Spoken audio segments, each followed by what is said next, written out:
Good morning everyone. Om Sai Ram, Sadguru Sainath की जय। सांग माने केमती अछंती? आशा करूची समस्त भलरे थिबे। एबे हम सकाळ सकाळ मु आम सान भाई बाहरी पड़िथिलु बाबा मंदिर, बाबा को दर्शन करी बोली।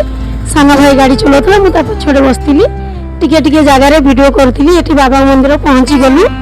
बाबा मंदिर पहुंची के हाथ गोड़ धोई बाबा को दर्शन कलु। प्रथमे आम बाबा पाखु जीवा पूर्व आम बाबा पाखे भोग लगे फेड़ा भोग आ बाबा अति प्रिय सुंदर फूल हूँ गोलाप फूल, जोटा कि बाबा को चढ़ा जाए।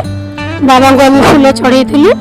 बाबा को मानसिक कर मुंडिया मारी दीप लगे मानसिक कर पुणी फेरी आ बाबा आरती भी दर्शन करूँ। एत सुंदर आरती ठीक टाइम रे पहुँची जाइलु बाबा दर्शन करने को।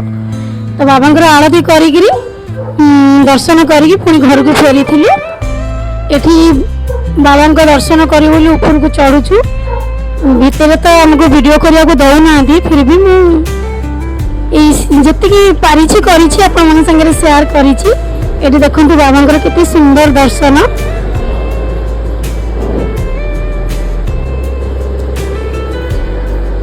मोर ये मिनी ब्लॉग जदि आपको भल लगी शेयर करूँ, लाइक करूँ, कमेंट लिखि दिंतु। ओम साई राम।